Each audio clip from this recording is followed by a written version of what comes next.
The rejection letter arrived on a Tuesday morning, stamped with the official seal of the Federal Bureau of Investigation. 4 words stood out among the bureaucratic language: foreign national security risk.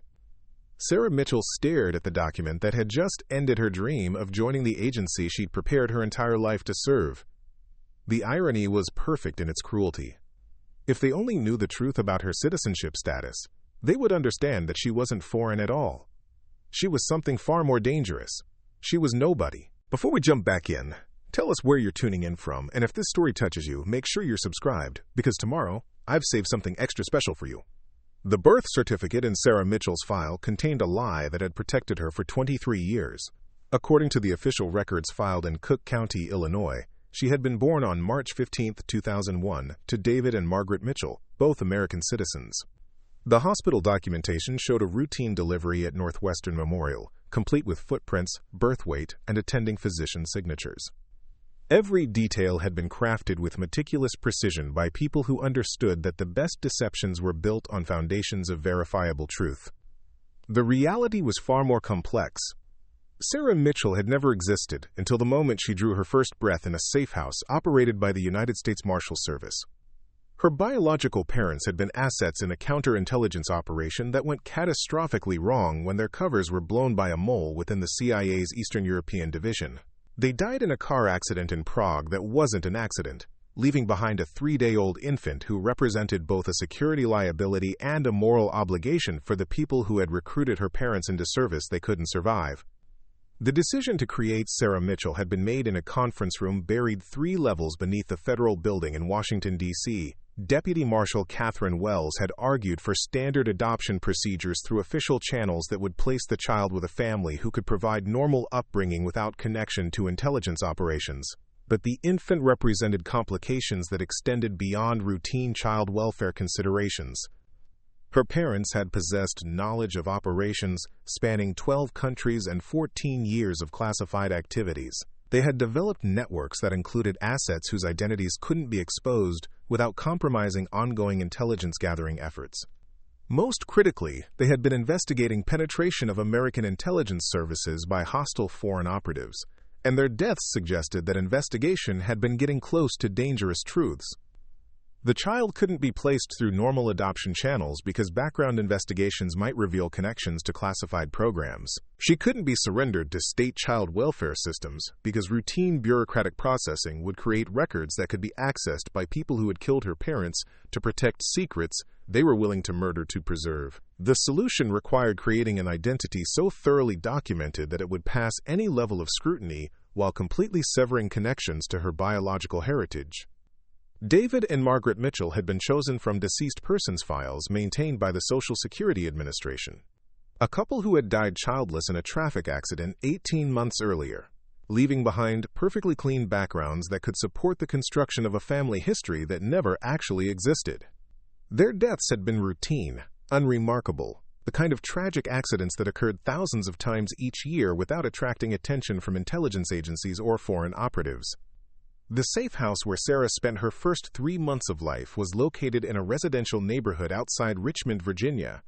From the outside, it appeared to be an ordinary single-family home, owned by ordinary people living ordinary lives.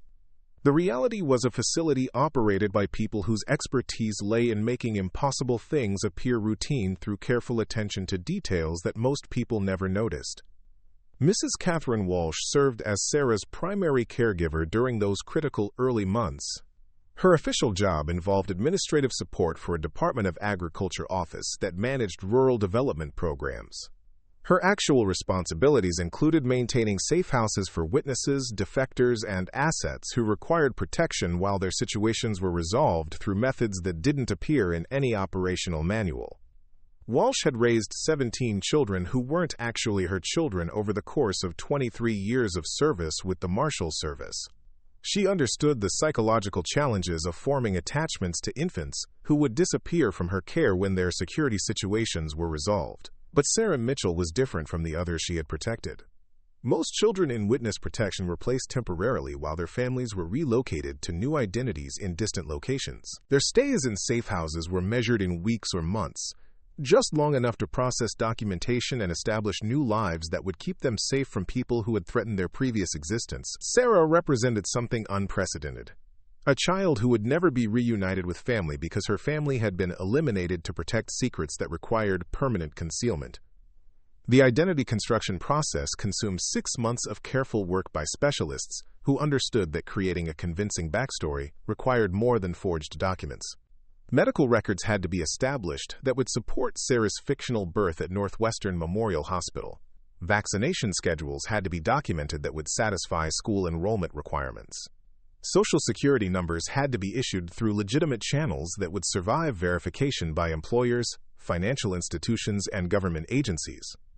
But the most complex aspect of the operation involved creating a family history that would withstand investigation by people specifically trained to detect identity fraud. David and Margaret Mitchell's backgrounds had to be expanded backwards in time, filled with details that would support their fictional role as Sarah's parents. High school yearbooks were modified to include their photographs. College transcripts were generated that showed academic performance consistent with their supposed educational achievements. Employment histories were constructed that placed them in jobs that actually existed at companies that could verify their fictional work records. Tax returns were filed retroactively that showed income levels appropriate for a middle-class family raising a child in suburban Illinois.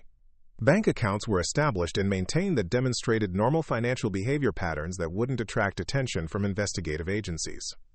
The couple who eventually adopted Sarah had been selected through criteria that went far beyond standard child welfare considerations. Jonathan and Linda Harrison were both federal employees with security clearances that had been verified through background investigations spanning their entire adult lives. Jonathan worked as an engineer for the Department of Transportation, managing infrastructure projects that required detailed technical expertise but no involvement in sensitive operations. Linda served as a librarian for the National Archives, with access to historical documents but no connection to current intelligence activities.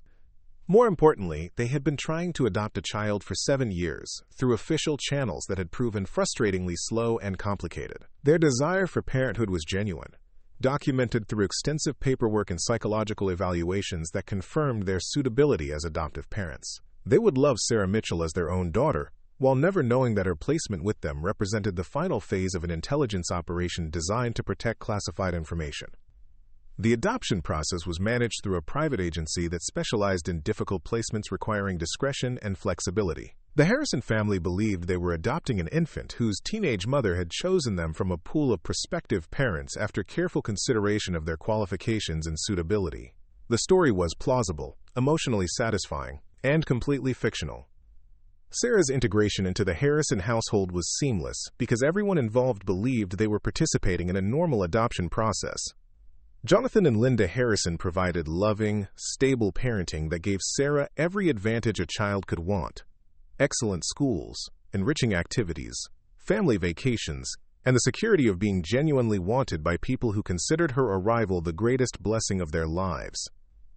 But beneath the surface of this normal American childhood, subtle monitoring continued throughout Sarah's development.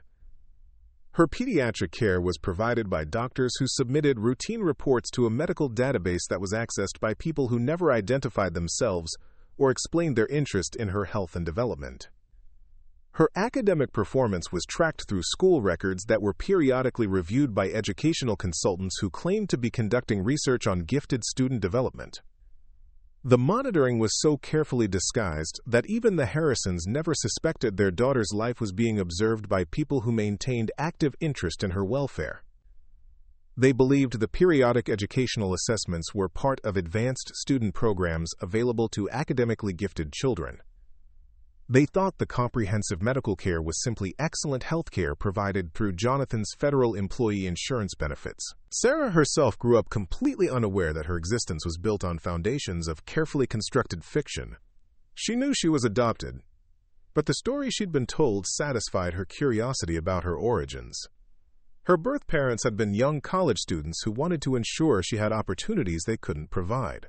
The adoption had been arranged through an agency that specialized in matching children with families who could give them the best possible lives. The fiction was so complete that Sarah never questioned the details that would have exposed the truth to someone trained in investigative techniques.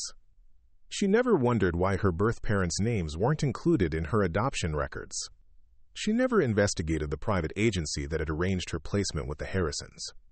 She never requested access to medical records from her birth that might have revealed inconsistencies in the official story. Instead, she developed into exactly what her adoptive parents had hoped for: a bright, motivated young woman who excelled academically while maintaining the kind of balanced perspective that suggested excellent parenting and stable family relationships. Sarah graduated valedictorian from her high school, earned a full scholarship to Georgetown University, and chose a major in international relations with a focus on national security studies. Her academic performance at Georgetown was exceptional, marked by analytical thinking that impressed professors who specialized in intelligence analysis and counterterrorism studies. Sarah demonstrated intuitive understanding of complex geopolitical situations that went beyond what classroom instruction could provide. Her senior thesis examined penetration of Western intelligence services by hostile foreign operatives, a topic that earned recognition from faculty members who consulted with actual intelligence agencies. But Sarah's academic success also began attracting attention from people who maintained active interest in her development. Her professors noted that her analytical capabilities seemed to reflect thinking patterns that resembled those of experienced intelligence professionals, rather than undergraduate students learning theoretical concepts from textbooks. Her research methodology demonstrated familiarity with classified information sources that shouldn't have been available to civilian students. Most concerning, her senior thesis contained insights that suggested access to operational details about specific counterintelligence cases that remained classified years after their completion. The paper was academically brilliant, methodologically sound, and thoroughly researched through open sources. But it also demonstrated understanding of intelligence tradecraft that couldn't be learned through university coursework. Preparing and narrating this story took us a lot of time, so if you are enjoying it, subscribe to our channel. It means a lot to us. Now back to the story. The attention Sarah attracted at Georgetown triggered a security review by people who had maintained dormant interest in her development for 21 years. Her academic file was flagged for detailed analysis by investigators who specialized in identifying potential security risks among students studying sensitive subjects at institutions that recruited heavily for intelligence agencies. The background investigation that followed Sarah's graduation was conducted with thoroughness that exceeded standard security clearance procedures. Financial records were examined for evidence of foreign contacts or unexplained income sources. Travel history was analyzed for patterns that might suggest recruitment attempts by hostile intelligence services. Social media activity was monitored for communications that could indicate security vulnerabilities or foreign influence operations. But the most intensive scrutiny focused on her family background and personal history. Investigators attempted to verify every detail of Sarah Mitchell's documented existence, from her birth certificate through her academic transcripts. They interviewed teachers, classmates, family friends, and neighbors who had known her throughout her development. They examined medical records, school transcripts, and employment history for inconsistencies that might indicate identity fraud or foreign intelligence involvement. The investigation revealed nothing suspicious because Sarah Mitchell's identity had been constructed by professionals who understood exactly what future investigators would examine. Every document was authentic, issued through legitimate channels by authorized personnel who had no knowledge they were participating in intelligence operations. Every relationship was genuine, formed through normal social interactions with people who had no connection to classified activities. Most importantly, Sarah herself was exactly what she appeared to be: a bright, patriotic young American woman who wanted to serve her country through intelligence work that would protect national security interests. Her motivation was sincere, her qualifications were legitimate, and her background was spotless according to every available record. The FBI's rejection letter arrived 3 weeks after Sarah completed her final interview for a position as an intelligence analyst with the Counterterrorism Division. The reasoning was concise, bureaucratic, and completely wrong. Foreign national security risk. Ineligible for positions requiring access to classified information. No appeal process available for decisions based on citizenship status concerns. Sarah stared at the letter, understanding that her dream of federal service had been destroyed by a mistake that she couldn't correct without exposing truths that would shatter everything she believed about her own identity. According to every document she possessed, Sarah Mitchell was an American citizen whose parents had been American citizens. But according to the FBI's investigation, Something in her background suggested foreign connections that made her unsuitable for intelligence work. The rejection represented more than professional disappointment. Sarah had structured her entire education around preparation for intelligence work that would allow her to protect American interests in an increasingly dangerous world. She had studied languages, international relations, analytical methodology, and counterterrorism specifically to qualify for positions that were apparently closed to her for reasons she couldn't understand or challenge. But unknown to Sarah, her rejection had triggered a different kind of investigation by people who had spent 23 years ensuring her safety through carefully maintained invisibility. The FBI's conclusion that she represented a foreign security risk suggested that someone had discovered connections to her biological parents' intelligence work, connections that were supposed to have been severed permanently when Sarah Mitchell's identity was created. In a secure conference room buried beneath the federal building in Washington, D.C., the same people who had created Sarah Mitchell 23 years earlier were now faced with protecting her from consequences they had tried to prevent through careful operational security that appeared to have failed in ways they were only beginning to understand. The call came at 6:47 a.m. on a Wednesday morning, 3 days after Sarah received the FBI rejection letter. Agent Michael Torres had been enjoying his first vacation in 18 months when his secure phone buzzed with the kind of priority code that meant someone's life was about to become considerably more complicated. The voice on the other end belonged to Deputy Director Rebecca Stone, a woman whose career had been built on managing crises that couldn't be solved through conventional law enforcement methods. "We have a problem with the Mitchell situation," Stone said without preamble. The FBI's background investigation triggered automated alerts in systems that haven't been active for 23 years. Someone is asking questions about documentation that was supposed to be buried permanently. Torres sat up in his hotel bed, instantly alert despite the early hour. The Mitchell case had been his first major assignment as a junior agent with the Marshal Service, and he'd spent 6 months of his life ensuring that Sarah Mitchell's identity was so thoroughly documented that it would never attract investigative attention. The fact that it was attracting attention now suggested either spectacular operational failure or something far more dangerous. "What kind of questions?" Torres asked, already reaching for the laptop that never left his side even during vacation. Congressional Oversight Committee staff are requesting access to classified adoption records from 2001. They're specifically asking about federal employees who adopted children through private agencies that received government funding.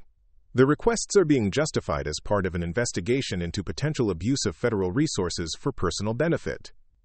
Torres felt his stomach drop as the implications became clear. Congressional investigations into adoption procedures could expose the entire network of safe placements that the Marshal Service had used to protect assets children over the past 3 decades. Worse, they could reveal that federal employees had been specifically selected as adoptive parents based on their security clearances and ability to provide cover for children whose very existence was classified. "How specific are the requests?" he asked. "They want complete files on 17 adoption cases, including medical records, financial documentation, and background investigations of adoptive parents. The Mitchell case is third on their list, which suggests they're not specifically targeting Sarah, but they'll find everything we built if they get access to those files."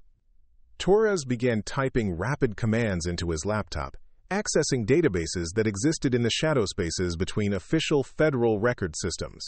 The Mitchell documentation was still there, carefully maintained and periodically updated to reflect normal life events that would be expected in someone's background. College transcripts, employment records, tax filings, medical history, all of it genuine because it had been generated through legitimate channels by people who believed they were processing routine paperwork. But buried within the layers of authentic documentation were the seams where fiction met reality, invisible to casual inspection but potentially detectable by investigators who knew what signs to look for. The hospital records from Sarah's supposed birth contained subtle inconsistencies in medical terminology that reflected changes in documentation standards over 23 years. The Social Security number assignment followed patterns that were correct for 2001, but might seem unusual to modern investigators familiar with current procedures. Most dangerous, the timing of various document creations followed a sequence that could suggest coordination rather than the random bureaucratic processing that would be expected for a genuine birth and adoption. If congressional investigators subjected the Mitchell files to forensic analysis by experts who specialized in detecting document fraud, They might identify the operational signatures that revealed government involvement in identity creation. Who's driving the congressional investigation? Torres asked. Representative Amanda Foster from the House Oversight Committee. She's been investigating adoption fraud schemes involving federal employees who allegedly used their positions to expedite private adoptions in exchange for financial considerations. The investigation started with legitimate cases of corruption, but it's expanding to include any adoption involving federal employees that are processed through private agencies. Torres knew Foster's reputation as a thorough investigator who didn't accept explanations that seemed convenient rather than accurate. She'd built her political career on exposing government waste and corruption, earning respect from colleagues who appreciated her willingness to pursue investigations regardless of which political party might be embarrassed by the results.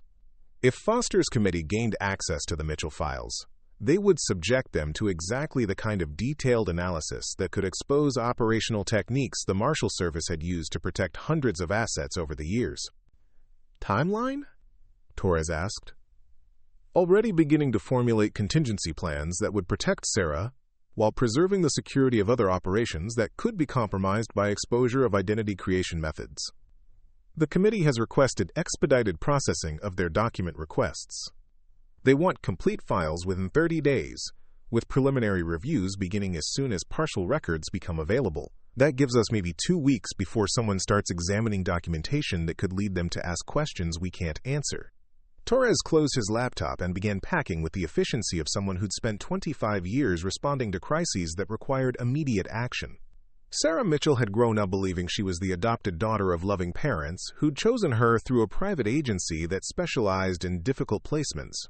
She had no idea that her entire existence was built on foundations of carefully constructed fiction designed to protect classified operations and the people who died to preserve American intelligence capabilities.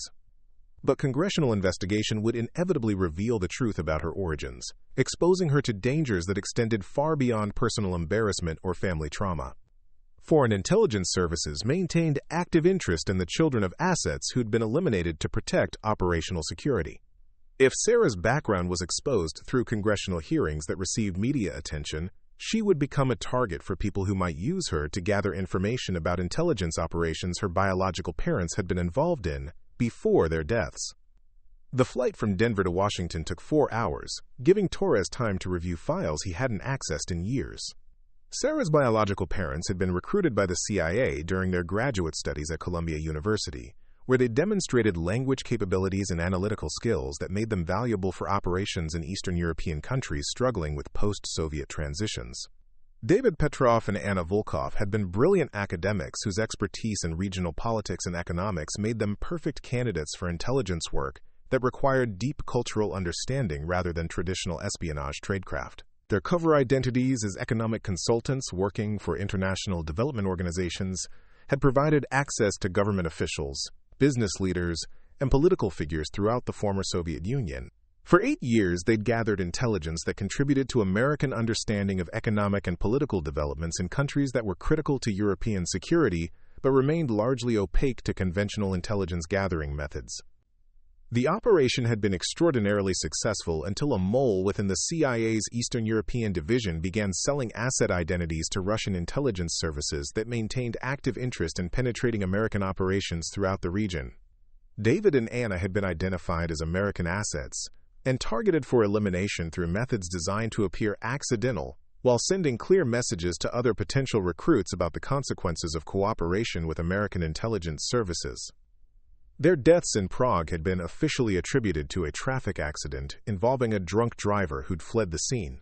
The local police investigation was perfunctory, concluding that the incident was a tragic example of the kind of random violence that occurred in any major city. But intelligence analysis revealed signatures that suggested professional assassination disguised as criminal activity, indicating that their covers had been blown and their usefulness as assets had been permanently terminated.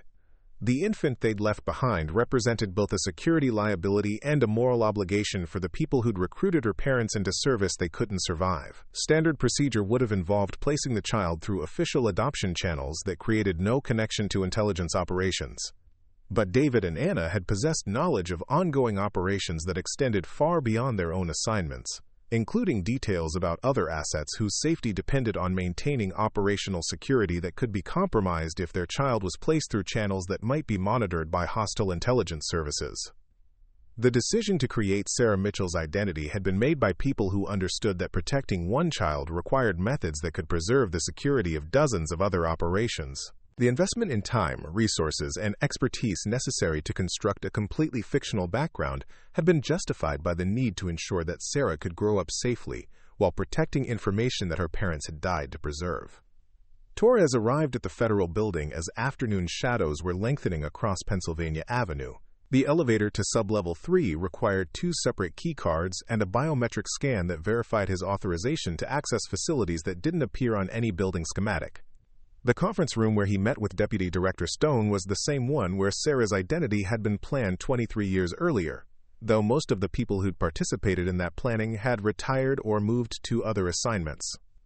Stone looked older than Torres remembered, her hair grayer and her expression carrying the weight of someone who'd spent 30 years managing secrets that could never be shared with people outside the intelligence community. She'd been present at Sarah's creation, serving as a junior supervisor who'd coordinated the administrative details that transformed an orphaned infant into an American citizen with a completely documented background.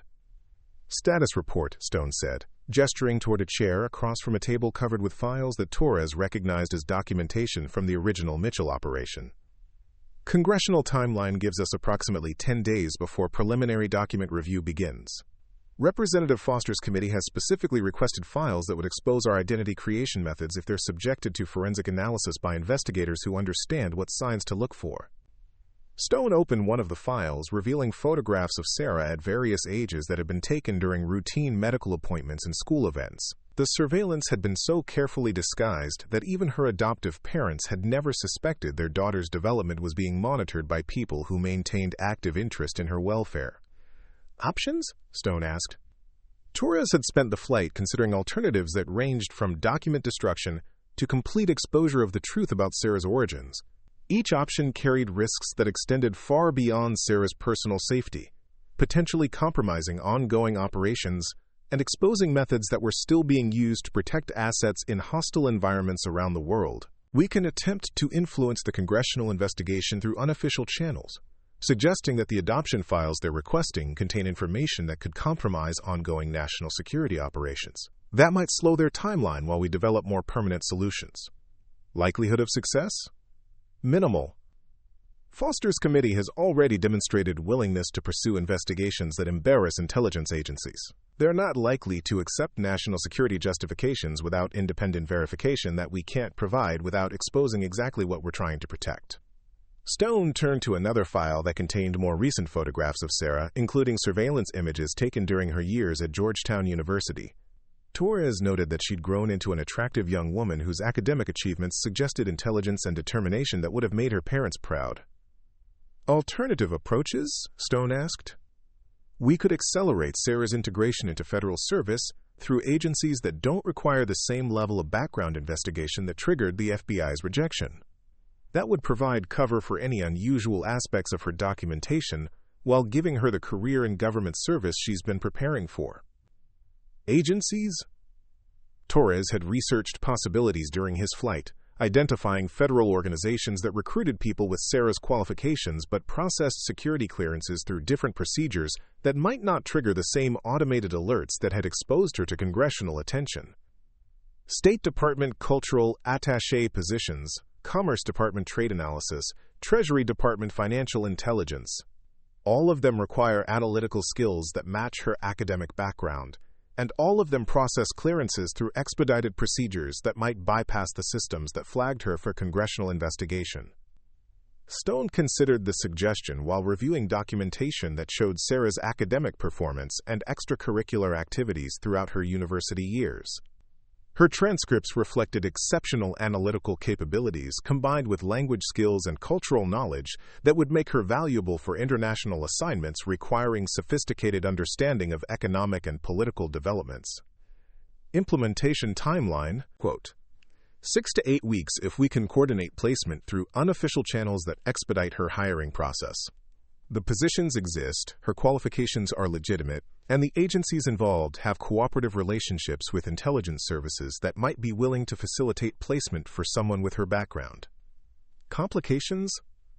Torres had identified several potential problems that could arise from attempting to place Sarah in federal service while congressional investigators were examining her background documentation. The timing would inevitably attract attention from people who might wonder why someone rejected by the FBI for security concerns was being hired by other agencies that required similar clearance levels. Foster's committee might interpret accelerated hiring as evidence of the kind of favoritism they're investigating.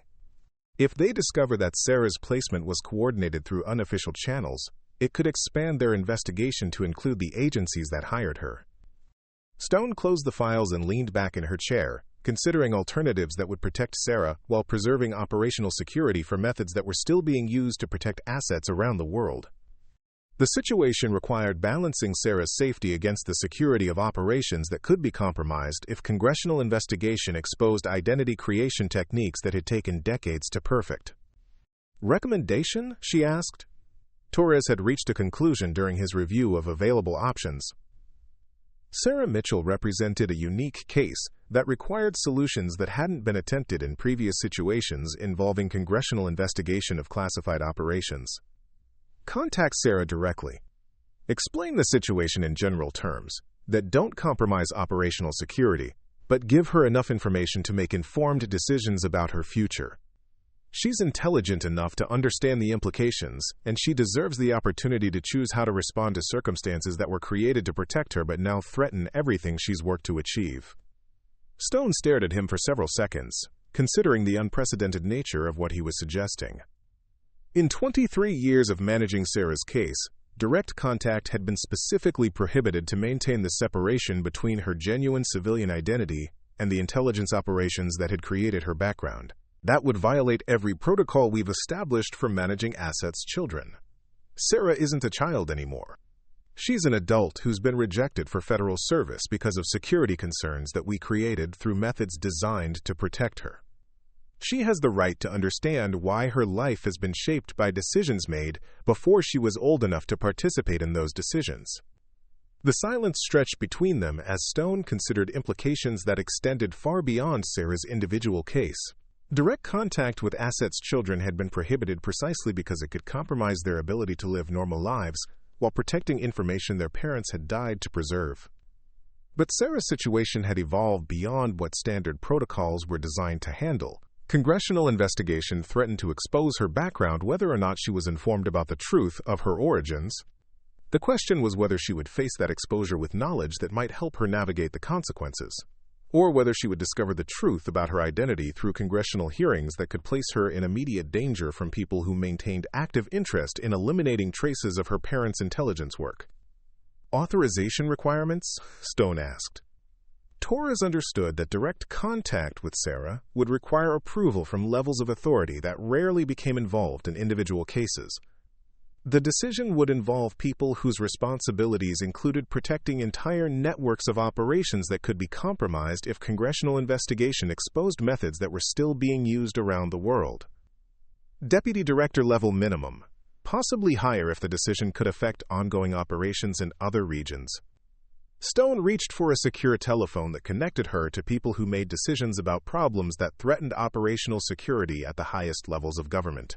The conversation would determine whether Sarah Mitchell would learn the truth about her origins through careful explanation by people who'd protected her for 23 years, or whether she would discover that truth through congressional investigation that could expose her to dangers that extended far beyond anything she'd ever imagined.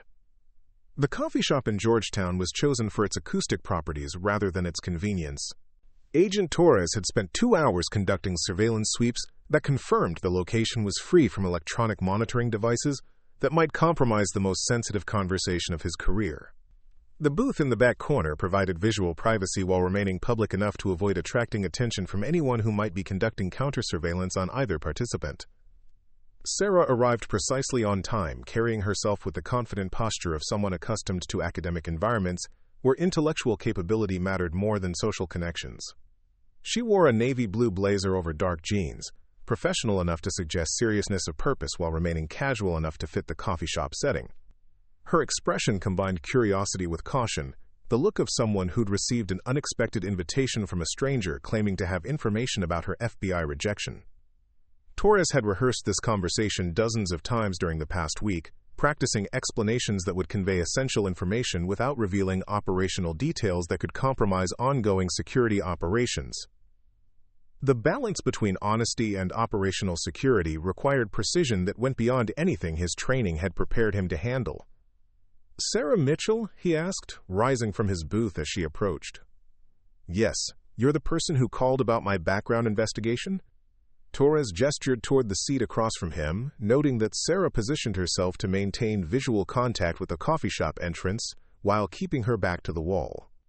The positioning suggested awareness of personal security that was either instinctive or learned, though he wasn't sure which possibility would be more concerning. "My name is Michael Torres. I work for the United States Marshal Service, and I have information about why your FBI application was rejected that goes beyond what they told you in their official correspondence." Sarah's expression shifted from curiosity to guarded attention as she processed the implications of federal law enforcement interest in her background investigation. Her hands remained relaxed on the table, but Torres noticed that she'd positioned her phone within easy reach, suggesting she was prepared to document their conversation or call for assistance if the situation developed in unexpected directions. "What kind of information?" she asked. Torres had decided during his preparation that direct honesty was the only approach that would establish the trust necessary for Sarah to understand the gravity of her situation. Partial truths or bureaucratic evasions would inevitably lead to questions he couldn't answer without revealing details that could compromise operations extending far beyond her individual case. "The FBI rejected your application because their investigation discovered inconsistencies in your background documentation that suggested possible foreign intelligence connections. They were wrong about the foreign connections, but they were correct that your background contains elements that don't match what someone with your official history should possess." Sarah leaned forward slightly, her academic training evident in the way she focused on extracting precise information from statements that contained implications beyond their surface meaning. "What kind of inconsistencies?" "Your birth certificate, social security records, adoption documentation, and family medical history all contain authentic information that was generated through legitimate channels by authorized personnel. But the timing and coordination of those document creations follow patterns that suggest government involvement in identity construction, rather than the random bureaucratic processing that would be expected for a normal birth and adoption." Torres watched Sarah's face as she processed information that challenged fundamental assumptions about her own existence. Her expression remained controlled, but he could see the analytical mind working behind her eyes as she began to understand that their conversation was leading toward revelations that would require her to reconsider everything she believed about her origins. "Are you telling me that my adoption was arranged by federal agencies?" "I'm telling you that your adoption was one component of a larger operation designed to protect you from people who had killed your biological parents, to prevent them from sharing information about intelligence activities they'd been involved in during their service to the United States government." The words hung in the air between them as Sarah absorbed the first direct confirmation that her life had been shaped by decisions made in rooms she'd never seen by people whose names she'd never known. Torres had expected shock, denial, or emotional breakdown in response to information that fundamentally challenged her understanding of her own identity.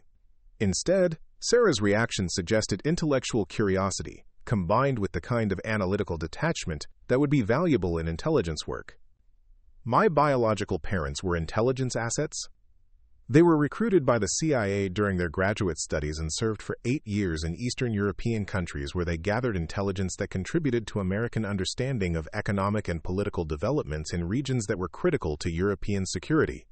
They were eliminated by Russian intelligence services that had identified them as American assets through information provided by a mole within the CIA's Eastern European division."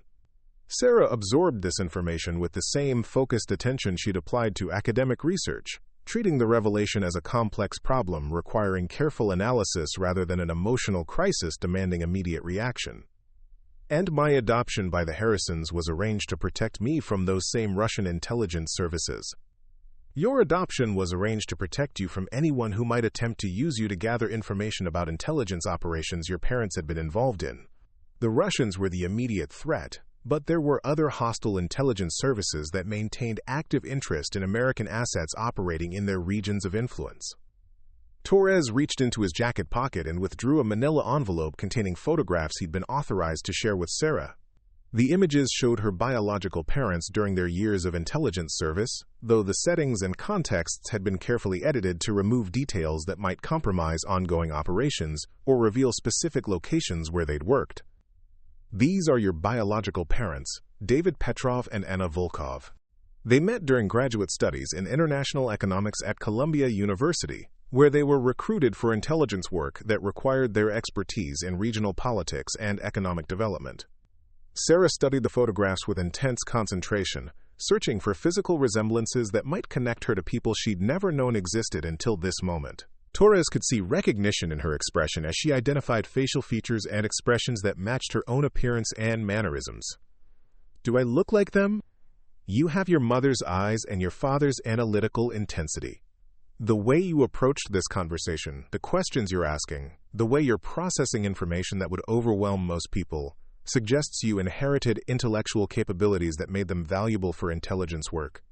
Sarah set the photographs aside and leaned back in her booth, considering implications that extended far beyond personal identity questions. Her academic training in international relations had provided her with a theoretical understanding of intelligence operations and the kinds of risks that assets faced when their covers were compromised.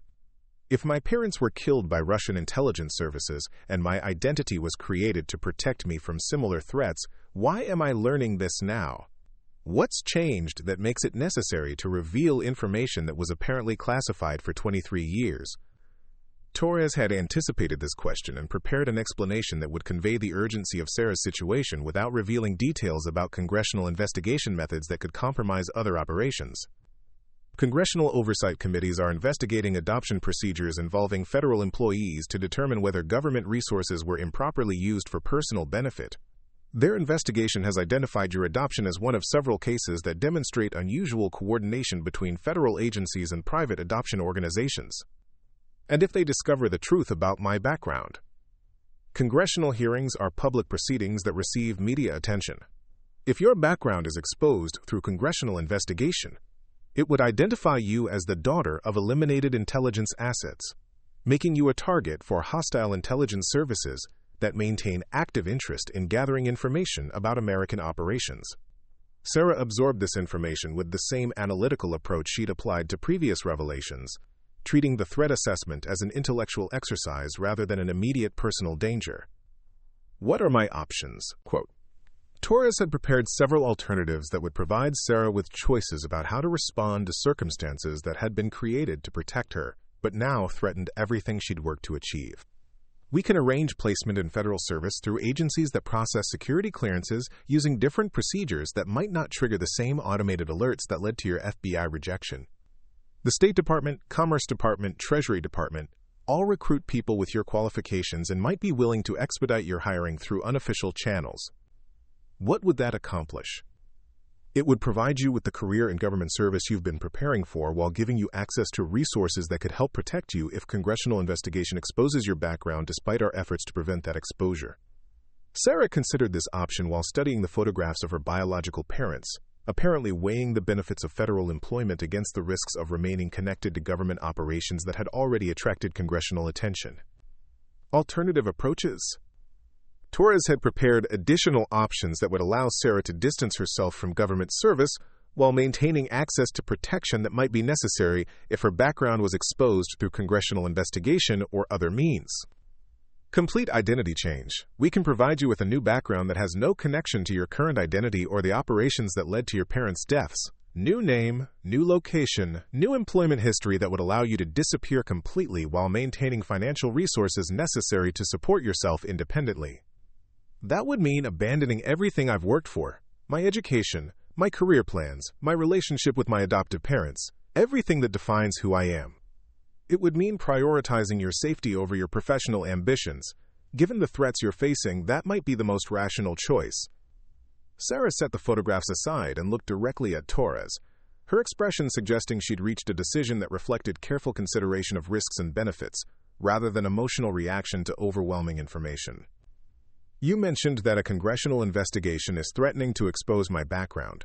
What would happen if I cooperated with that investigation voluntarily? If I told them the truth about my origins before they discovered it through their own research? Torres had not anticipated this possibility during his preparation for their meeting. Voluntary cooperation with congressional investigation would represent an unprecedented approach to managing exposure of classified identity creation operations. That would require authorization from levels of authority that I don't have access to. The decision would involve people whose responsibilities include protecting entire networks of operations that could be compromised if congressional investigation exposes methods that are still being used around the world. But is it theoretically possible? Theoretically, yes. But it would require congressional committee members to receive classified briefings about intelligence operations they're not currently authorized to access. It would mean exposing operational methods to political oversight that could result in restrictions on capabilities that are currently used to protect assets in hostile environments. Sarah nodded, apparently understanding the complexity of balancing her individual situation against broader operational security concerns that affected people she'd never met in countries she'd never visited. How long do I have to make this decision? Congressional document review begins in approximately 1 week. Once they start examining your background files, the situation escalates beyond what we can control through unofficial intervention. Whatever approach we choose needs to be implemented before that review process exposes information that congressional investigators aren't currently aware they're seeking. Sarah gathered the photographs and placed them in her purse, apparently deciding to keep images of biological parents she was meeting for the first time through a conversation that had fundamentally challenged everything she'd believed about her own existence. I need time to consider my options. This is obviously the most important decision I'll ever make, and I want to ensure I'm choosing based on careful analysis rather than emotional reaction to information that's completely changed my understanding of who I am. Torres reached across the table and handed her a business card that contained only a phone number and an encrypted email address. You can reach me through either of those contacts 24 hours a day. Whatever you decide will support your choice and provide whatever resources are necessary to protect you from consequences that were created by decisions you weren't involved in making. Sarah stood to leave, then paused as if remembering something important. Agent Torres, did my biological parents know they were going to die?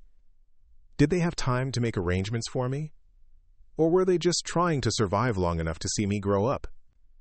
Torres had reviewed operational files that contained details about David and Anna's final months of service, including communications that reflected their growing awareness that their covers might have been compromised. But those files also contained evidence of their desperate attempts to complete assignments that would protect other assets while ensuring their daughter would be safe regardless of what happened to them.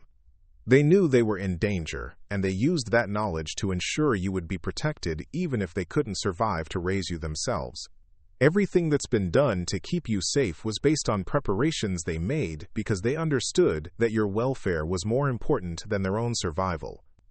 Sarah nodded and walked toward the coffee shop exit, leaving Torres alone with the knowledge that the next week would determine whether 23 years of careful operational security could protect someone who'd never asked to inherit the consequences of her parents' service to American intelligence operations.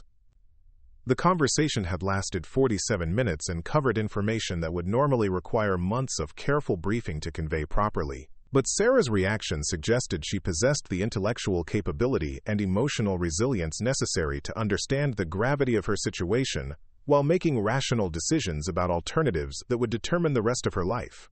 Torres remained in the coffee shop for an additional 30 minutes, conducting counter-surveillance observations that confirmed no one had monitored their meeting. Then he walked 6 blocks through Georgetown's residential streets before using a secure phone to report the results of the most sensitive contact operation of his career. The call was answered on the first ring by Deputy Director Stone, who'd been waiting for confirmation that Sarah Mitchell had been successfully briefed about the truth of her origins and the decisions she would need to make about her future. Status report. Quote, contact completed successfully. The subject demonstrated exceptional analytical capability and emotional control. She understands the situation and is prepared to make informed decisions about available alternatives. Recommendations? Torres had observed Sarah's reactions throughout their conversation, noting intellectual qualities that would make her valuable for intelligence work, combined with personal characteristics that suggested she could handle the psychological demands of classified operations. She's exactly what her parents would have wanted her to become. Intelligent, analytical, motivated, and possessing moral clarity that would make her effective in government service. Whatever decision she makes, she'll approach it with the same systematic thinking that would make her successful in the career she's been preparing for.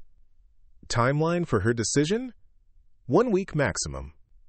She understands that the congressional review process begins regardless of what she chooses, and she wants to control the circumstances under which her background might be exposed, rather than allowing that exposure to occur through investigation methods she can't influence. Stone's silence suggested she was considering implications that extended far beyond Sarah's individual case. The decision Sarah made about her future would establish precedents for how similar situations might be handled when other assets' children faced exposure through congressional investigation or foreign intelligence operations. Maintain contact availability. Whatever she decides, we'll need to implement her choice quickly enough to protect her from consequences that become unavoidable once the congressional review process exposes information they're not currently aware they're seeking. The call ended with Torres understanding that the next week would determine whether Sarah Mitchell could transition successfully from protected anonymity to whatever form of existence would allow her to survive the exposure of secrets that had shaped her life since birth. Sarah spent 3 sleepless nights walking the streets of Georgetown, her mind racing through implications that extended far beyond personal identity questions. The photographs of David Petrov and Anna Volkov remained on her kitchen table, faces of strangers who shared her genetics and had shaped her destiny through sacrifices she was only beginning to understand. Each time she looked at their images, she discovered new details that connected her to people who died, protecting secrets that now threatened to destroy the life they'd tried to preserve for her. The apartment she'd called home for 2 years suddenly felt like a temporary shelter rather than a permanent foundation. Every piece of furniture, every book on her shelves, every achievement certificate on her walls represented a life built on foundations of carefully constructed fiction. The Georgetown University diploma that had cost her 4 years of intensive study was authentic, but the identity that had earned that diploma was as artificial as a stage prop designed to convince an audience that the performance they were watching was real. On Thursday morning, Sarah called in sick to her part-time job at a research firm that specialized in policy analysis for think tanks throughout Washington. The work had been intended as temporary employment while she waited for federal hiring processes to advance, but it had provided valuable experience in the kind of analytical methodology that would be essential for intelligence work. Now she wondered whether she would ever have the opportunity to use those skills in service to the country that had both protected and betrayed her in ways that defied easy moral categorization. Instead of going to work, she drove to Arlington National Cemetery and spent 4 hours walking among the graves of soldiers who died in conflicts spanning more than 2 centuries of American military history. The white marble headstones stretched across rolling hills in perfect geometric precision, each one marking a life that had ended in service to ideals that transcended individual survival. Sarah understood for the first time that her biological parents deserved to be remembered among these heroes, even though their graves were located in a Prague cemetery that she'd never visited and might never be able to find. The irony was crushing in its completeness. David and Anna had died protecting American intelligence operations, but their sacrifice couldn't be acknowledged without compromising the security of other assets who continued their work in hostile environments around the world. Their daughter had been raised as an American citizen specifically to honor their memory through service to the country they'd died protecting, but that same service was now impossible because congressional investigation threatened to expose methods that were still being used to keep other Americans alive. By Friday afternoon, Sarah had reached a decision that reflected analytical thinking rather than emotional reaction to circumstances beyond her control. She understood that all available options involved accepting risks that could affect not only her own future, but the security of operations she'd never been told about and people she'd never met. The question wasn't which choice was safe, but which choice would allow her to live with the consequences of whatever happened as a result of congressional investigation that she couldn't prevent. She called Agent Torres from a payphone outside Union Station, using cash-purchased phone cards that couldn't be traced to her identity or location. The precautions seemed excessive for domestic communication, but her conversation with Torres had taught her that operational security was a mindset rather than a set of specific procedures, And that mindset had apparently been keeping her alive for 23 years without her knowledge. This is Torres. Agent Torres, this is Sarah Mitchell. I've made my decision about how to handle the congressional investigation situation. Torres had been expecting her call, but the timing suggested she'd approach the decision-making process with systematic thoroughness that reflected genuine understanding of the complexity of her situation. What have you decided? I want to approach Representative Foster's committee directly and volunteer to testify about my background before they discover the truth through their own investigation, but I want to do it in a way that protects the operational methods you've described while giving them enough information to satisfy their oversight responsibilities. Torres had prepared for several possible decisions Sarah might make, but voluntary testimony to congressional investigators represented an approach that would require unprecedented coordination between intelligence agencies and legislative oversight committees. That would involve revealing classified information to congressional staff who aren't currently authorized to receive briefings about intelligence operations. It would require committee members to agree to security restrictions that might limit their ability to use your testimony for the purposes they're pursuing through their investigation. But it would also demonstrate that federal agencies have been operating legally and appropriately in protecting assets children from threats that justify the methods that have been used. If they understand the security rationale behind identity creation operations, they might be willing to exclude those operations from public hearings that could compromise ongoing activities. Sarah's logic was sound, but implementation would require negotiations between agencies and congressional committees that had adversarial relationships based on constitutional separation of powers principles that made cooperation difficult even when both sides shared common objectives. The authorization for that approach would need to come from the highest levels of government. We're talking about revealing intelligence methods to legislative oversight committees in exchange for their agreement to limit the scope of public investigation into activities that are currently classified above their access level. Can you arrange those authorizations? Torres understood that Sarah's proposal would require meetings in rooms where decisions were made about protecting national security interests that extended far beyond individual cases. The people who would authorize voluntary disclosure of classified operations to congressional investigators were the same people who'd spent decades perfecting methods for keeping those operations hidden from exactly that kind of political oversight. I can present your proposal to people who have the authority to make that decision, but you need to understand that rejection is the most likely outcome. The intelligence community has spent the past 50 years developing procedures specifically designed to prevent congressional committees from accessing information about ongoing operations. What would happen if they reject my proposal? Torres had analyzed alternative scenarios during the 3 days since their Georgetown meeting, considering outcomes that ranged from successful concealment of Sarah's background to complete exposure of identity creation methods through congressional investigation that couldn't be influenced through unofficial intervention. We implement one of the other options we discussed: federal employment through agencies that process clearances differently, or complete identity change that removes you from any connection to congressional investigation or the operations that created your current background.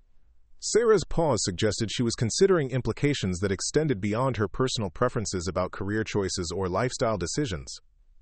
Her academic training in international relations had provided her with a theoretical understanding of how intelligence operations contributed to national security, and her recent education about her own origins had given her practical appreciation for the human costs of protecting classified activities.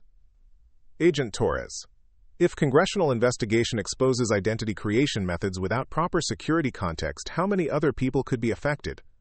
How many assets children are currently living under identities that could be compromised by public revelation of operational techniques? Torres had reviewed classified assessments that examined exactly those questions, but the numbers were restricted to people with authorization levels that exceeded what he could share with someone who wasn't employed by intelligence agencies. I can't provide specific numbers, but the methods used to create your identity have been employed to protect assets, families, and hostile environments around the world. Exposure of those methods through congressional hearings that receive media attention could affect ongoing operations in countries where American interests depend on maintaining networks that couldn't survive public scrutiny. That settles it then.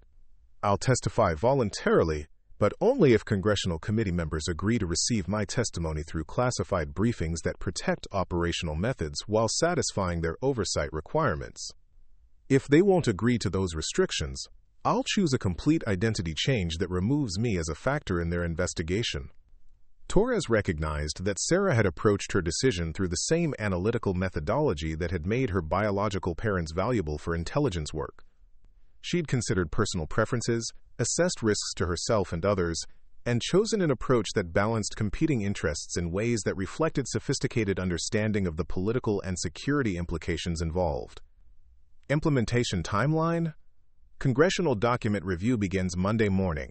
Whatever approach we choose needs to be authorized and implemented before they discover information that makes voluntary cooperation impossible, because they already possess evidence that could be used to compel testimony through legal procedures. Sarah understood that timing was critical not only for her own protection but for preserving the effectiveness of negotiations that would only be possible while congressional investigators remained unaware of the operational significance of documentation they were requesting. I'll make the proposal through channels that reach decision-making authority by tomorrow afternoon. You'll have an answer about authorization by Sunday evening, giving us Monday morning to implement whatever approach is approved before the congressional review process begins. The call ended with Sarah walking through Union Station's crowded concourses, surrounded by travelers whose lives weren't shaped by secrets that threatened to destroy everything they'd worked to achieve. She envied their simple relationship with their own identities, their ability to plan futures without considering whether congressional investigations might expose them to assassination by foreign intelligence services. But she also understood that her situation provided opportunities that most people would never possess. If congressional committee members could be convinced to receive classified briefings about intelligence operations, she might become a bridge between legislative oversight and operational security that would protect both constitutional principles and national security interests. The weekend passed with Sarah preparing for testimony that might never be delivered to congressional investigators, who might never be authorized to receive the information she was prepared to share. She reviewed her academic research on intelligence oversight, studied congressional procedures for handling classified information, and drafted talking points that would convey essential facts without revealing operational details that could compromise ongoing activities. Most importantly, she prepared psychologically for the possibility that voluntary testimony would require her to publicly acknowledge that Sarah Mitchell had never actually existed as anything more than a fictional identity created to protect classified operations. Congressional hearings were recorded proceedings that became part of permanent government records, meaning that any testimony she provided would establish legal acknowledgement that her entire life had been built on foundations of carefully constructed lies. On Sunday evening, Agent Torres called with authorization that had been granted through discussions in secure facilities, where similar decisions were made about protecting national security interests that required balancing competing priorities. Congressional committee leadership has agreed to receive your testimony through classified briefings that will be conducted in secure facilities with attendance limited to committee members who possess appropriate security clearances. Representative Foster has been briefed about the general nature of operations that would be discussed, and she's agreed to limit public hearings to adoption procedures that don't involve classified activities. Sarah felt relief combined with apprehension as she realized that her decision to volunteer testimony had been accepted by people who normally rejected any form of cooperation with congressional oversight that could expose intelligence operations to political scrutiny. What happens next? Tomorrow morning, you'll be transported to a secure facility where you'll provide testimony that explains your background without revealing operational methods that are still being used to protect assets in hostile environments. Congressional committee members will receive briefings that satisfy their oversight responsibilities while maintaining security restrictions that protect ongoing activities. And after the testimony? Torres had coordinated with agencies that were prepared to implement Sarah's career plans through federal employment that would provide her with the government service she'd been preparing for, while giving her access to security resources that might be necessary if her background attracted attention from hostile intelligence services. The State Department has agreed to expedite your hiring as a cultural attaché specializing in Eastern European affairs. The position would utilize your academic background while providing opportunities for career advancement that could lead to assignments involving the kind of intelligence analysis you've been preparing for through your studies. Sarah understood that the position represented more than routine federal employment. Cultural attaché assignments involved diplomatic cover that could provide protection if foreign intelligence services attempted to target her because of her parents' previous activities, while giving her opportunities to contribute to American interests in regions where her biological parents had served before their deaths. When do I start? Assuming your congressional testimony proceeds without complications, you'll begin orientation next Monday at the Foreign Service Institute. Your security clearance will be processed through expedited procedures that should complete background investigation within 6 weeks, giving you access to classified information that would be necessary for assignments involving intelligence analysis. The call ended with Sarah understanding that her decision to volunteer congressional testimony had opened doors to exactly the kind of federal service she'd been rejected for because of security concerns that were actually evidence of her suitability for intelligence work. The FBI's conclusion that she represented a foreign security risk had been completely wrong, but their instinct that her background contained unusual elements had been absolutely correct. Monday morning would bring congressional testimony that would officially acknowledge the existence of Sarah Mitchell, while explaining that her identity had been created to protect classified operations that continued to serve American interests around the world. For the first time in 23 years, she would exist officially as the daughter of intelligence assets, rather than the adopted child of federal employees who'd chosen her through routine procedures. The transformation felt like emerging from shadows that had protected her while preventing her from understanding who she actually was, or why her life had been shaped by decisions made by people whose names she'd never known. But emergence also meant accepting visibility that could attract attention from people who maintained active interest in eliminating traces of her parents' intelligence work. Sarah Mitchell was about to discover whether voluntary disclosure of classified operations to congressional oversight would protect her from dangers that had been accumulating for 23 years, or whether she'd chosen a path that would expose her to threats that 23 years of careful invisibility had been designed to prevent. The secure committee room in the Hart Senate office building had been swept 3 times for electronic surveillance devices before Sarah's arrival. The space contained no windows, no recording equipment, and no communication devices that could transmit information beyond the reinforced walls designed to prevent unauthorized access to classified discussions. 5 congressional committee members sat behind a curved desk that positioned them to maintain eye contact with witnesses while creating psychological distance that emphasized the formal nature of oversight proceedings. Representative Amanda Foster occupied the center chair, her expression reflecting the controlled curiosity of someone who'd spent 15 years conducting investigations that revealed uncomfortable truths about government operations. She'd been briefed about the general nature of Sarah's testimony, but the specific details remained classified at levels that exceeded her normal access to intelligence information. Ms. Mitchell, thank you for volunteering to appear before this committee.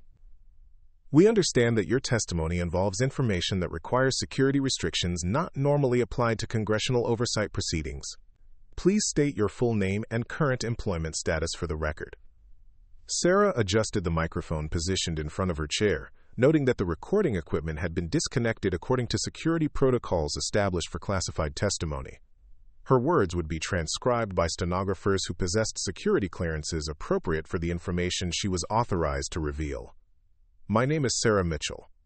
I am currently unemployed following rejection of my application for employment with the Federal Bureau of Investigation. I hold a bachelor's degree in international relations from Georgetown University and have been preparing for federal service in intelligence analysis or related fields. Representative Foster consulted notes that had been prepared by committee staff who'd conducted preliminary research into adoption procedures involving federal employees. The investigation had identified Sarah's case as one of several that demonstrated unusual coordination between government agencies and private adoption organizations. Moshe, quote, Mitchell, our investigation has discovered that your adoption in 2001 involved procedures that appear to have been expedited through federal employee influence rather than standard private agency protocols. Can you explain the circumstances that led to your placement with Jonathan and Linda Harrison? Sarah had rehearsed this moment during her weekend preparation, understanding that her response would establish the foundation for everything that followed. The truth would challenge committee members' understanding of how intelligence operations balanced national security requirements against constitutional principles of government transparency. My adoption was arranged through procedures designed to protect me from foreign intelligence services that had eliminated my biological parents to prevent them from sharing information about classified operations they'd conducted on behalf of the United States government. The silence that followed her statement reflected the committee members' recognition that they were entering territory that extended far beyond routine oversight of adoption procedures. Representative Foster leaned forward, her expression shifting from administrative curiosity to the focused attention of someone who understood that routine investigation had uncovered something requiring careful handling. Are you stating that your biological parents were intelligence assets who were killed by hostile foreign operatives? Yes, ma'am. David Petrov and Anna Volkov were recruited by the Central Intelligence Agency during their graduate studies and served for 8 years gathering intelligence in Eastern European countries.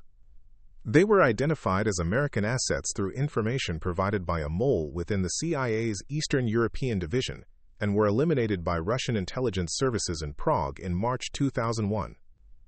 Representative Foster exchanged glances with committee members who were processing implications that extended far beyond their original investigation scope. The discovery that federal adoption procedures had been used to protect intelligence assets' children created constitutional questions about the separation between classified operations and civilian government services.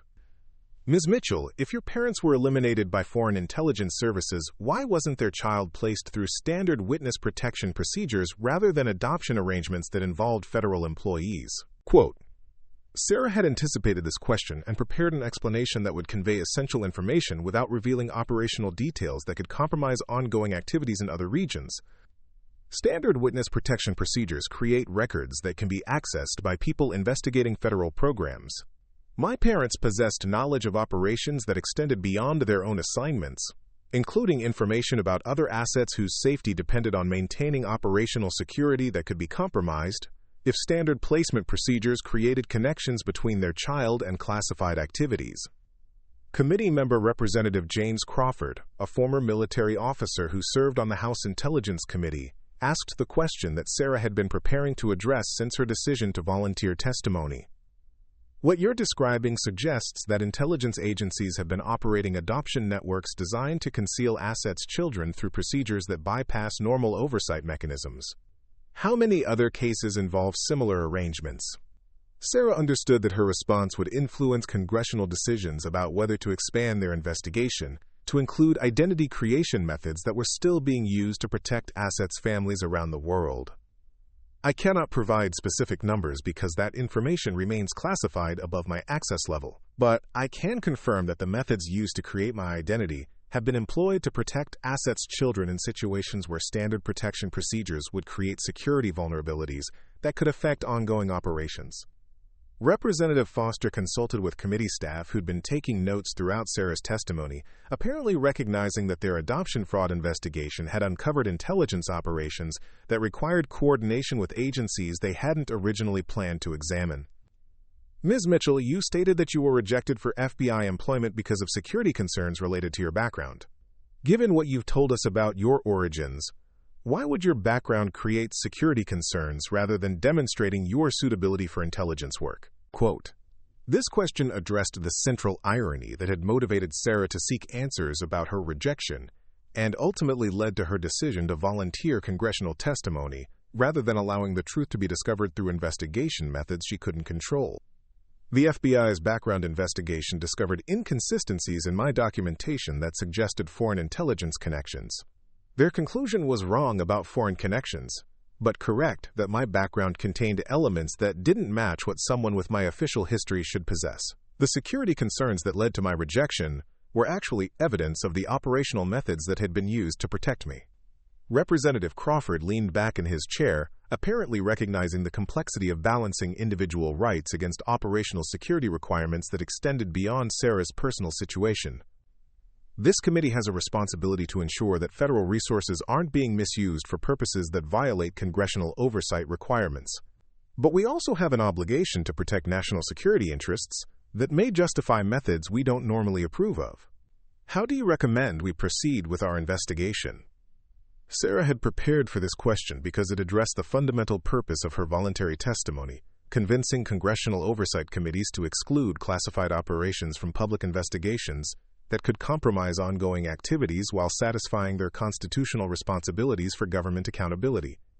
I recommend that this committee coordinate with intelligence agencies to develop oversight procedures that protect operational methods while ensuring that adoption assistance for assets' children operates within legal frameworks that satisfy constitutional requirements. The goal should be preserving capabilities that protect American interests while subjecting those capabilities to appropriate oversight that doesn't compromise their effectiveness. Representative Foster consulted her notes before asking the final question that would determine how congressional investigation would proceed based on information they'd received through Sarah's voluntary testimony. Ms. Mitchell, are you prepared to cooperate with ongoing oversight activities that may require additional testimony or documentation related to your background and the operations that led to your placement with adoptive parents? Sarah understood that her response would establish her official relationship with congressional oversight for whatever remained of her life, whether that involved routine cooperation with legitimate oversight activities or testimony in proceedings that could expose her to dangers she'd been protected from for 23 years. Yes, ma'am. I'm prepared to provide whatever cooperation is necessary to satisfy congressional oversight requirements while protecting operational methods that continue to serve American interests. My goal is ensuring that oversight activities strengthen rather than compromise the capabilities that kept me safe and continue to protect other assets' families. The hearing concluded with committee members understanding that their adoption fraud investigation had uncovered intelligence operations that required coordination with agencies they'd been investigating, rather than public exposure that could compromise national security interests. Sarah's voluntary testimony had successfully transformed congressional oversight from potential threat to collaborative process that could strengthen both government accountability and operational effectiveness. Representative Foster's closing statement reflected the committee's recognition that Sarah's case demonstrated the complexity of balancing constitutional principles against practical requirements for protecting classified operations. This committee will coordinate with relevant intelligence agencies to develop oversight procedures that ensure legal compliance while protecting operational capabilities that serve legitimate national security purposes. Ms. Mitchell's testimony has demonstrated that some government activities require oversight methods that differ from standard public accountability procedures.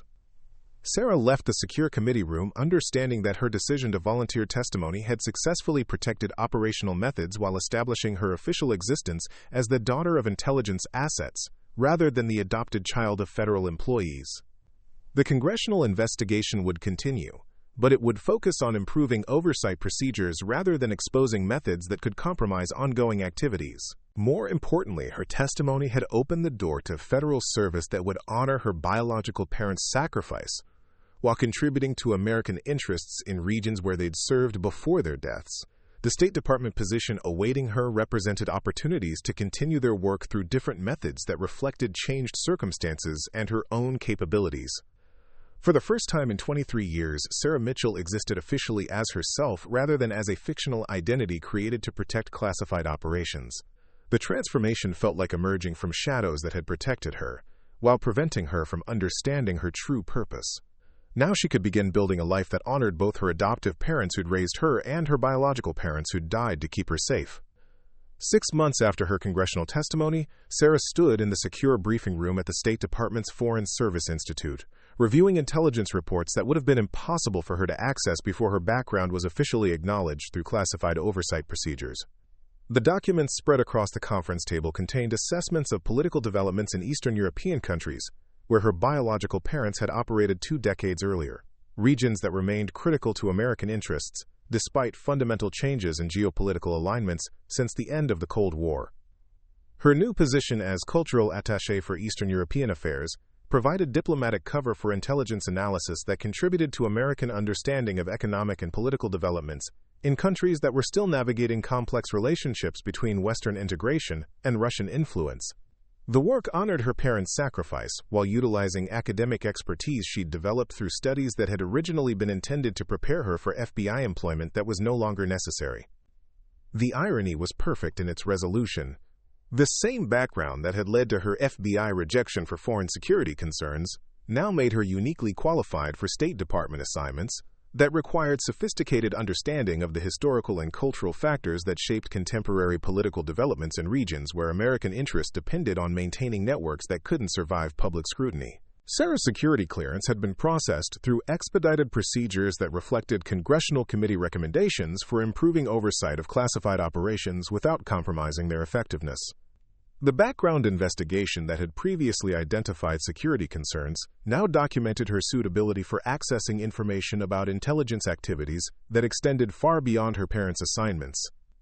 Most importantly, her official acknowledgement as the daughter of eliminated intelligence assets had provided her with access to classified files that revealed the full scope of David and Anna's contributions to American security interests. Reading their operational reports was like discovering family history that had been hidden for 23 years. learning about parents she'd never known through documentation of their professional achievements and personal courage. The reports painted a picture of two brilliant academics who'd sacrificed comfortable university careers to gather intelligence that prevented terrorist attacks, disrupted weapons trafficking networks, and provided early warning of political developments that could have destabilized entire regions. Their work had saved American lives in ways that would never be publicly acknowledged, but the classified record demonstrated that their 8 years of service had contributed to operational successes that extended far beyond what Sarah had been told during her initial briefing with Agent Torres. Reading about their final months of service was particularly difficult because the reports documented their growing awareness that their covers might have been compromised while they continued operations that were critical to protecting other assets in the region. David and Anna had known they were in danger, but they'd used that knowledge to complete assignments that ensured their colleagues could continue working safely, even if their own positions became untenable. Their last operational report, filed 3 days before their deaths, contained recommendations for protecting assets' families that became the foundation for procedures used to create Sarah's identity. Even while facing elimination by Russian intelligence services, they'd been thinking about how to keep their daughter safe while preserving the operational capabilities they'd spent their careers developing. Sarah closed the file and looked out the window of her office at the Potomac River, flowing past monuments that honored Americans who died in conflicts spanning more than 2 centuries of military history. Her parents deserved to be remembered among those heroes, even though their sacrifice could never be publicly acknowledged without compromising the security of operations that continued their work in hostile environments around the world.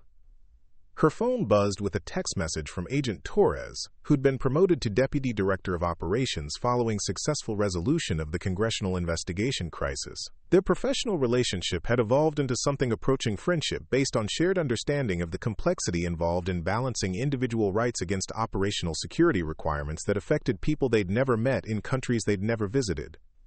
Dinner tonight? New assignment briefing for Prague posting if you're interested. Sarah stared at the message, understanding that Torres was offering her the opportunity to serve in the city where her parents had died, working in the same region where they'd gathered intelligence that contributed to American security interests. The assignment would complete a circle that had begun with their sacrifice and continued through 23 years of careful protection that had brought her to this moment of choice about how to honor their memory. Prague assignment would involve cultural attaché duties that provided diplomatic cover for intelligence analysis focused on Russian influence operations throughout Central Europe. The work would contribute to American understanding of political and economic developments in countries that remain strategic priorities for both American and Russian intelligence services. Most importantly, it would allow her to continue her parents' work through different methods that reflected changed circumstances and her own capabilities. But the Prague assignment would also expose her to dangers that 23 years of careful invisibility had been designed to prevent. Russian intelligence services maintained active interest in the children of eliminated assets, particularly when those children demonstrated capabilities that might make them valuable for intelligence work that threatened Russian interests in regions they considered strategically important. Sarah understood that accepting the Prague assignment would require accepting risks that couldn't be eliminated through security measures that had protected her throughout her development in the United States. Foreign assignments involved exposure to surveillance and potential targeting that couldn't be prevented through the careful operational security that had kept her safe while she'd remained invisible within American civilian society.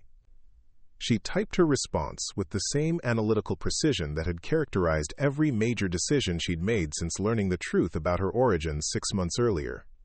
Yes to dinner, yes to Prague if the assignment contributes to objectives that justify the risks involved.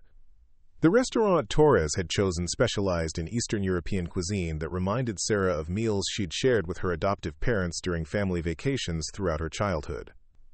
Jonathan and Linda Harrison had provided her with everything a child could want: love, stability, educational opportunities, and the security of being genuinely wanted by people who considered her arrival the greatest blessing of their lives. Learning the truth about her origins hadn't diminished her appreciation for their role in her development, but it had created a new understanding of why they'd been chosen as her adoptive parents through criteria that extended beyond standard child welfare considerations. Their security clearances, federal employment, and genuine desire for parenthood had made them perfect candidates for raising a child whose very existence was classified above most people's access level. Torres arrived precisely on time, carrying himself with the controlled efficiency of someone whose career had been built on managing secrets that could never be shared with people outside the intelligence community. His promotion to deputy director reflected recognition of his successful handling of the congressional investigation crisis that could have exposed identity creation methods used to protect assets families around the world. "Status report," he said, settling into the booth across from her with the professional focus she remembered from their initial meeting 6 months earlier.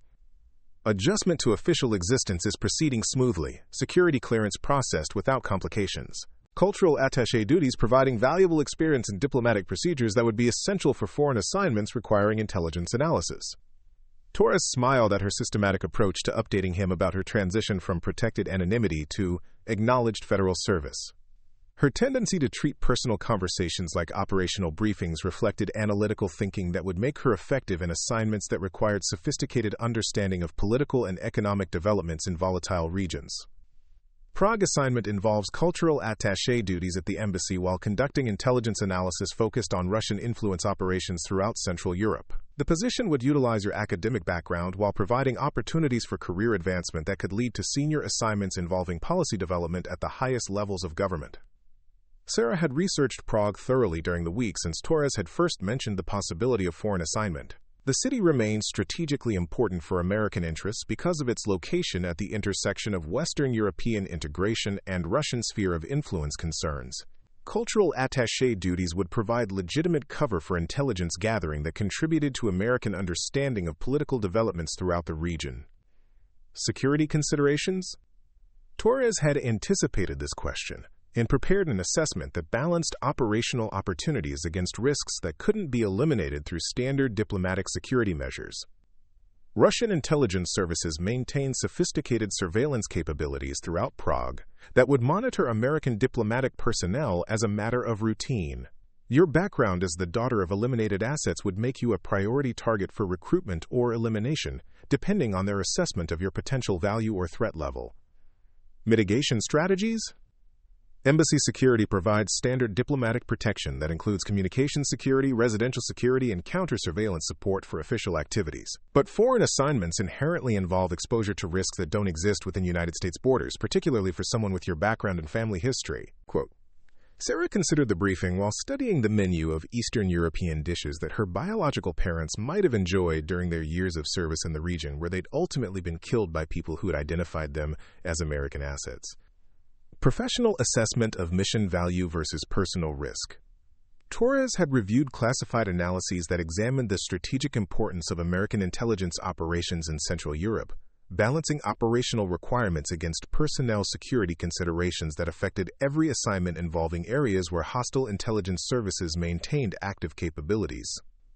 Prague assignment offers exceptional opportunities for professional development while contributing to American interests in a region that remains strategically critical. The intelligence analysis you'd conduct would directly influence policy decisions about European security issues that affect American interests worldwide.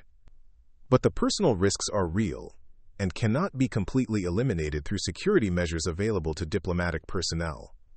Sarah understood that Torres was providing her with honest assessment rather than trying to influence her decision through incomplete information.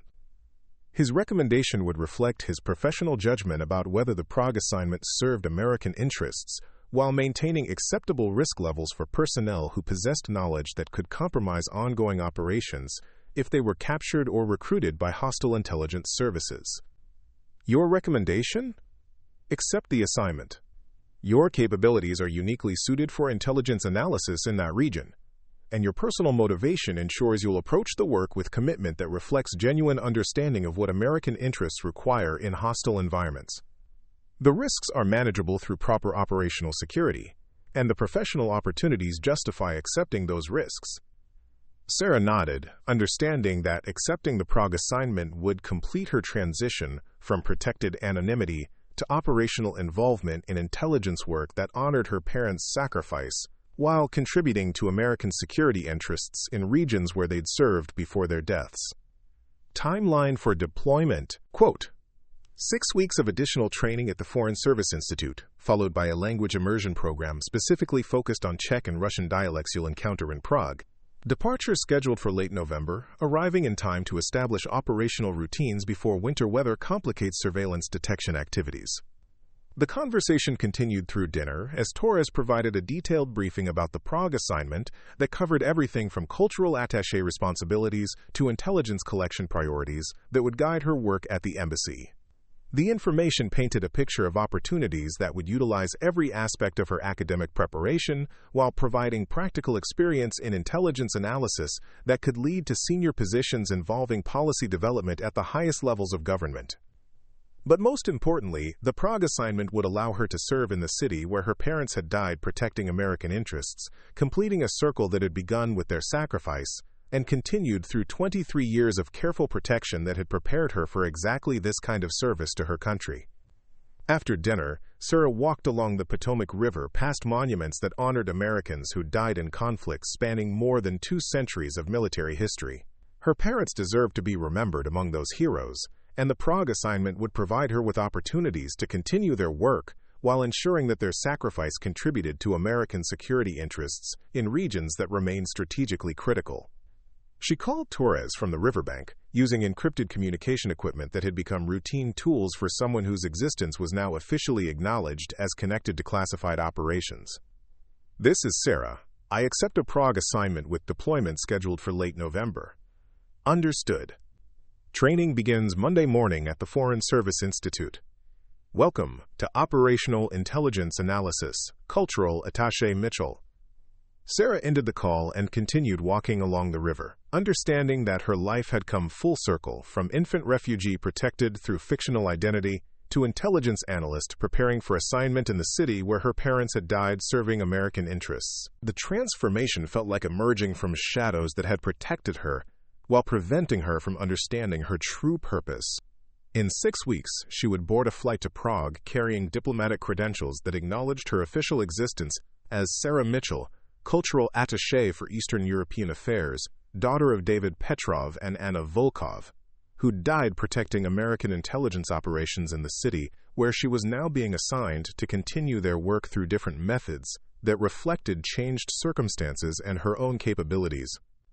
The rejection letter from the FBI remained in her Georgetown apartment as a reminder of how congressional investigation had transformed potential career destruction into opportunities for exactly the kind of federal service she'd been preparing for throughout her academic development. The same background that had made her unsuitable for FBI employment now made her uniquely qualified for State Department assignments that required sophisticated understanding of intelligence operations in regions where American interests depended on maintaining capabilities that couldn't survive public scrutiny. Sarah Mitchell was no longer officially dead or officially foreign. She was officially American, officially acknowledged, and officially prepared to serve her country in ways that honored both her adoptive parents who'd raised her and her biological parents who'd died to keep her safe. The transformation was complete, and her new beginning was about to commence in the city where everything had started 23 years earlier. The woman who'd been rejected for being foreign was about to discover that being stateless for security had prepared her for exactly the kind of service that American interests required. In a world where some battles could only be fought by people who understood that true patriotism sometimes required accepting that recognition would never come, that protecting people meant working in shadows where heroism went unacknowledged, and that the greatest service required accepting that success would be measured by missions accomplished rather than medals received. Prague was waiting, her parents' work was waiting. And Sarah Mitchell was finally ready to come home to a city she'd never visited, but had been destined to serve since the moment her parents had made their final sacrifice to protect both their daughter and the American interests they died defending. Up next, you've got 2 more standout stories right on your screen. If this one hits the mark, you won't want to pass these up. Just click and check them out. And don't forget to subscribe and turn on the notification bell so you don't miss any upload from us.